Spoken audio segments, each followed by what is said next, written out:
এক আপুর রিকোয়েস্টে এই রেসিপিটা বানানো। উনি বলেছিলেন, "আপু একটা ব্রেকফাস্ট বানিয়ে দেখান, তাও আবার ইনস্ট্যান্ট ঝটপট যেটা একদম ইজি এবং যেটা সকলেই কিন্তু এনজয় করতে পারি বাচ্চা থেকে বড়।" হ্যাঁ, এটা কিন্তু টিফিন বক্সে দিলে কিন্তু বাচ্চারা খুবই এনজয়ভাবে খাবে। আর এটা কিন্তু মুখের মধ্যে পড়লেই একেবারে মিলিয়ে যাবে। বাই দ্য ওয়ে, আপনারা দেখছেন ইউনিক কিচেন রেসিপি চ্যানেল। আজকের রেসিপি হলো সুইট পটেটো ব্রেকফাস্ট রেসিপি, মানে হচ্ছে রাঙা আলুর ব্রেকফাস্ট একটা রেসিপি। তার জন্য এখানে আমি 300 গ্রাম রাঙা আলু নিয়েছি। ফার্স্ট টাইম এটা কী করতে হবে, খোসাগুলো রিমুভ করতে হবে।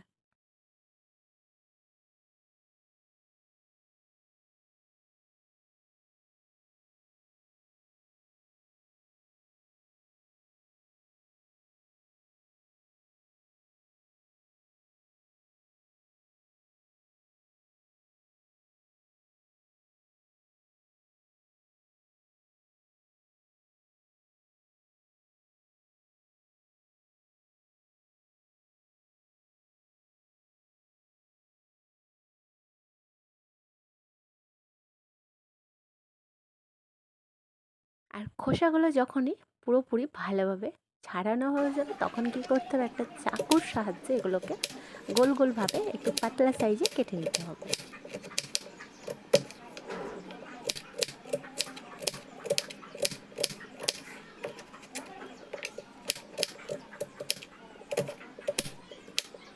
আর ঠিক যখনই এগুলো কাটা হয়ে যাবে, তখনই বেশ কিছুটা পানির মধ্যে এগুলোকে ডিপ করে দিন এবং ভালো করে ধুয়ে নিন।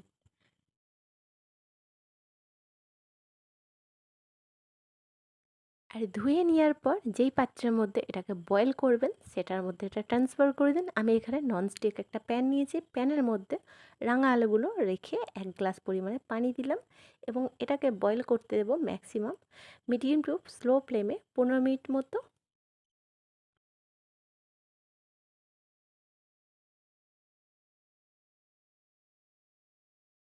আর এটা কিন্তু মাঝখানে একবার অবশ্যই চেক করে নেবেন, এটা কিন্তু ফাইনালি বয়েল হয়েছে কিনা। আমি এটা ছুরির ডগা দিয়ে চেক করলাম।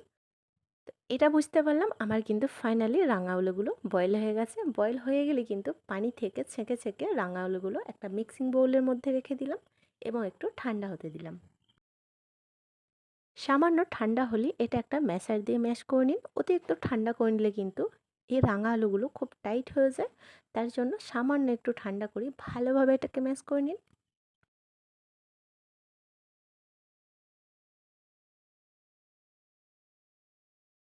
আর যখন এই রাঙা আলুটি ভালোভাবে ম্যাশ হয়ে যাবে, এর মধ্যে 50 গ্রাম মতো মধু অ্যাড করে দিন। আর মধুটা অ্যাড করার পর ভালো করে কিন্তু সমস্ত ইনগ্রিডিয়েন্টস একসঙ্গে মিশিয়ে নিন একটা স্প্যাচুলারের সাহায্যে।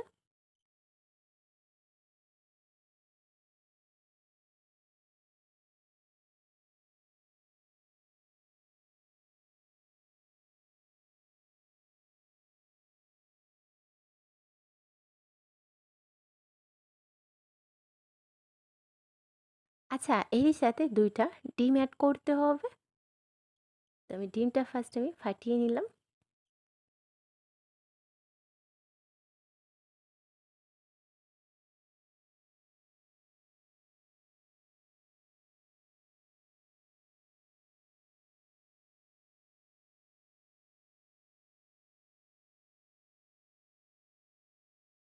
ব্যাস, আর কি, ডিমটা অ্যাড করার পর ভালো করে একটা চামচের মাধ্যমে একটা মিশিয়ে নিন। মিশিয়ে নেওয়ার পর এটা একেবারে প্যানের মধ্যে দিয়ে দিন, তাও আবার সামান্য পরিমাণে ভেজিটেবিল অয়েল অ্যাড করে।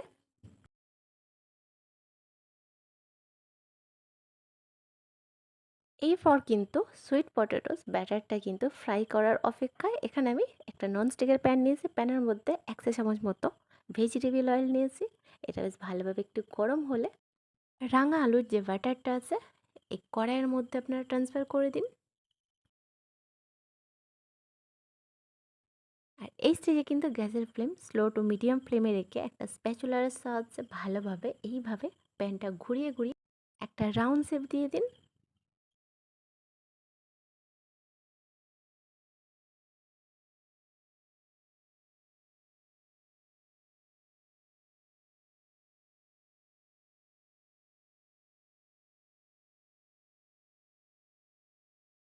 আর যখনই দেখবেন ব্যাটারটা অয়েলের মধ্যে সেট হতে স্টার্ট হয় আর ফাইনালি রাউন্ড শেপটাও কিন্তু এসে গেছে, ঠিক তখনই ছেড়ে দিন এবং ঢাকাটা বন্ধ করে 10 থেকে 12 মিনিট মতো এটাকে ফ্রাই হতে দিয়ে দিন।